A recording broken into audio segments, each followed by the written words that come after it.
Is it time for the Red Sox to make a serious decision here?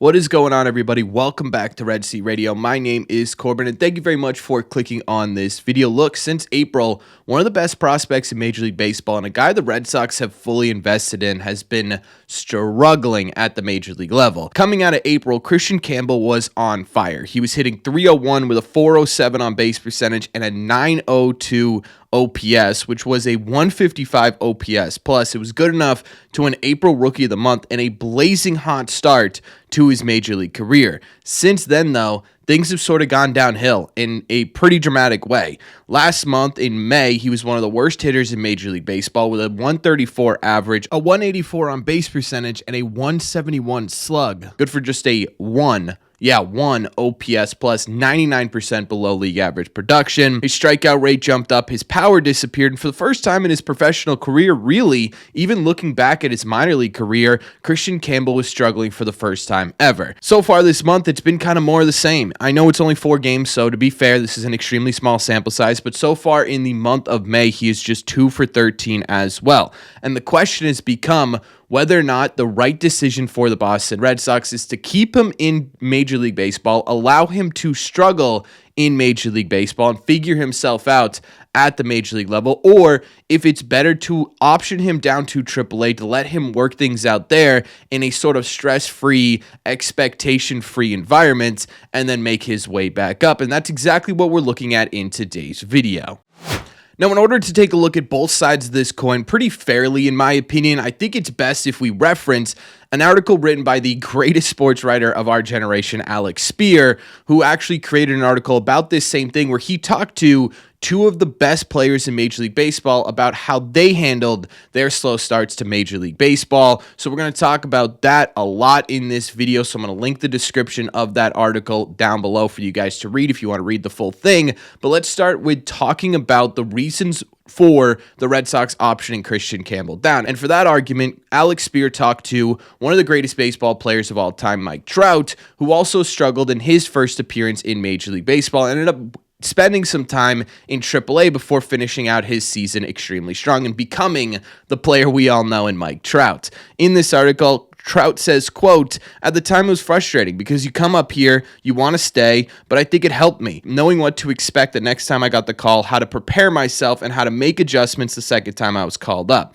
The biggest thing is just slowing everything down. You come up and you want to do so much so fast and make such a big impression as opposed to playing the same way as how you got there. That's the one big thing I learned." I mean, this does make some sense, right? Right now, the game clearly has sped up on Kristian Campbell, both offensively and defensively. Kristian Campbell, he looks a little bit lost. There could be some benefit to just simply optioning him down, not only to just simply take a breath and find himself again, but gain that confidence. Remember what type of player you are and how you got so quickly up to Major League Baseball, right? Just a simple reminder of, hey, you could still do this. You could still compete. And now that you understand what it takes to fix yourself down here, you could translate that back up to Major League Baseball, right? You could fix yourself down in AAA, understand the process of how you fix yourself, come back up, and really sort of take an entirely different approach to this whole thing.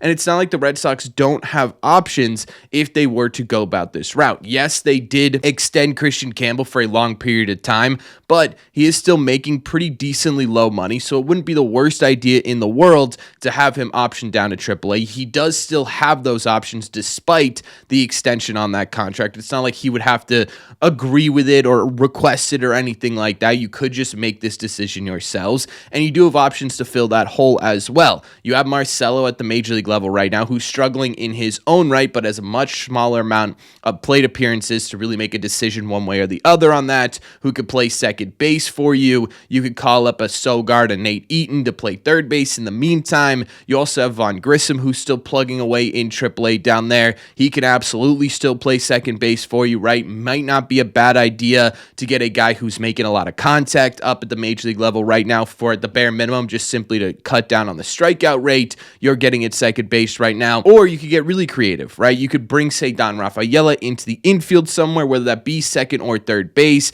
move Marcelo Meyer to whichever one you're not using, and then call up Roman Anthony, because at that point, at least you're getting another extremely talented MLB prospect who's more than ready for Major League Baseball. Maybe he has a better transition at the time, right? You do have those options in you to figure out how you're going to cover the problem of Kristian Campbell leaving this Red Sox team, right? It's not like if you lose him, you're going to be screwed for a second base position. So there are some legitimate arguments here for whether or not the Red Sox should option him down to AAA in terms of them actually doing that, right? I think there's some valid, legitimate reasoning as to why AAA would benefit Kristian Campbell. I mean, hell, if it benefited Mike Trout, right, who became maybe the greatest baseball player ever before all the injuries happened, it may benefit Kristian Campbell as well. However, there are two sides to this coin. And in order to really sort of talk about the other side of this argument, Alex Spear actually talked to another really great baseball player in Red Sox third baseman, currently on the IL, but Red Sox third baseman, Alex Bregman, who also went through struggles his rookie season, but remained at the major league level. This is what he had to say about the Campbell situation. We need him up here to win games. Campbell is in the same situation. I was going through it and just continuing to play every day. That confidence AJ Hinch showed me when I was going through it, and the same confidence that Cora is showing in him, it'll pay off. He's one of the best players in this organization. Bregman added he's going to be a very, very good player in this league for a long, long time. Stuff happens. You're going to go through little slumps here and there, and once you learn how to dig yourself out of them, they become shorter and shorter. He's going to be a multi-time all-star in this league and dominate the league. He's going to figure it out. Now, this is coming from a guy in Alex Bregman who started off his major league career going just 1 for 34 and finishing hitting 284 with a 352 on base percentage and a 475 slug for a 125 OPS plus on a team that would win the World Series. And to his point, there are some legitimate examples of this also happening within the Red Sox organization. A guy like Dustin Pedroia, who came up here in his first season and hit just 182 in his first month, then went on to become a major part of a World Series winning team. To smaller degrees, you've got Tristan Casas, right? I know a lot of people have a lot of mixed opinions on who Tristan Casas is, right? But if you take a look at his rookie year stats, his first full season in Major League Baseball, that first month and a half, even the first half of the season, Tristan Casas struggled at the Major League level, but in the second half of his first year before he got injured, he was one of the best first basemen in Major League Baseball in that second half, and one of the best hitters in general in Major League Baseball in that second half. Sometimes it just simply takes time to really settle yourself in to not only your role on the big league club, but the way that you approach this game, right? Sometimes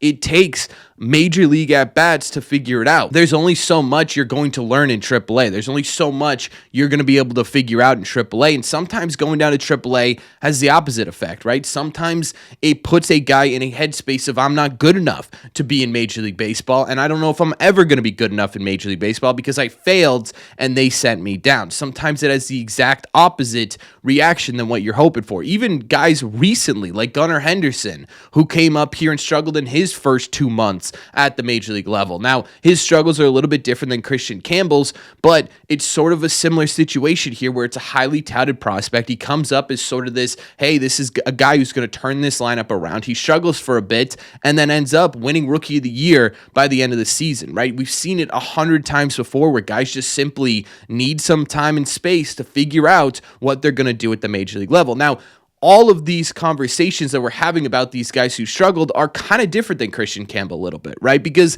these guys struggled immediately upon getting here and then ended up turning things around. Kristian Campbell kind of doing the exact opposite right now, right? He came up, absolutely dominated, and then ended up struggling a month into the season. So it could be a different situation. It could be a similar situation. That's why this conversation is so unbelievably difficult to have. Because ultimately, what I think it comes down to is just simply situations, right? It's the situation with the team currently, the situation with the player individually. Bregman can talk about his experience. Trout can talk about his experience. Basically, every single player on every single team in Major League Baseball can talk about their experience with their first time in the league. And they all are going to have different conversations about what made them click at the big league level, especially if they're established veteran major league players. But it's all unique, right? It's all individual. And Kristian Campbell has his own situation going on. Even looking at the Red Sox situation, you sit there and you say, okay, is it beneficial for the Red Sox to option him down and get someone up here who's going to potentially put you in a better spot to compete immediately? Or is it better to just let this guy figure it out at the major league level so he's ready to go by the end of the year, or maybe in the second half of the season, or maybe next season at the bare minimum, right? It's a real interesting conversation because the Red Sox, they were supposed to compete this year, but what it sort of turned into this season is a semi-quasi developmental year for the Red Sox, both due to injury and poor performance. I mean, you sit there and you've got Carlos Narvaez starting for you every day. He's never played a full season in Major League Baseball, thanks to Wong and his inability to hit with runners in scoring position, or really hit in general this season. Narvaez has sort of taken over that role. Because of your Bregman injury, you've got Marcelo Meyer up here. You started the season with Kristian Campbell because of poor performance from Vaughn Grissom in spring training, but also because of the fact that you believed in the player himself. You believed in who he could be. With the injury to Tristan Casas, you've got either not everyday players playing every single day, or you've got guys like Sogard, who hasn't played a ton of time in Major League Baseball. Even the guys who are veterans on this team, like say Don, like Williard, they're only in their second year in the league, right? You sit there and you say, okay, is this a competitive year for the Red Sox, or is it a developmental year for the Red Sox? If it's a competitive year, maybe the answer is, hey, option him down. We can't really afford to have such a massive hole in the lineup every single day until he can figure this out. If it's more of a developmental year, or if you have faith that he's going to turn it around, then the argument shifts and it says, hey, let's just let this guy figure it out at the major league level. It's going to be more beneficial for him. And to be honest with you, I don't really know which side of the coin makes the most sense. Both sides of this coin have a legitimate argument to be made, and I think both sides of this equation, you sit there and you say this could be correct or this could be correct. Ultimately, I think what it comes down to is what the Red Sox think is best for this individual player, right? Not what Trout's experience was, not what Bregman's experience was, not what Pedroia or Casas or Gunnar or Bobby Witt Jr. or whoever, what their experience was in Major League Baseball, but simply what Kristian Campbell's experience is. Is it worth it for him? And do the Red Sox think personally that Kristian Campbell would benefit from some time in AAA, or do they think it would do the exact opposite of beneficial and it would make him a less confident, a worse player at the Major League level? There's so many different factors that go into this. It's not as simple as, hey, this guy isn't performing, let's put him down in AAA. So let me know what you guys think. I'm kind of in the middle here, but I want to hear your opinion. Which side of this equation are you on? Are you on Mike Trout? Are you on Alex Bregman? Where would you put Kristian Campbell right now if you were the Boston Red Sox? Let me know all your thoughts down below. As always, if you made it to the end of this video, do me a favor. Make sure you guys have hit that subscribe button if you haven't already. If you're new here, we talk Red Sox content almost every single day. Also, make sure you guys have hit the like button on this video as well. It just simply helps out a ton, and it's the best way to let me know you're enjoying the content. Don't forget, if you guys want to listen instead of watch these episodes, all you got to do is head over to your favorite podcasting app and look up Red Seat Radio. Thank you all very much for clicking on this one, and I will see you in the Red Seats.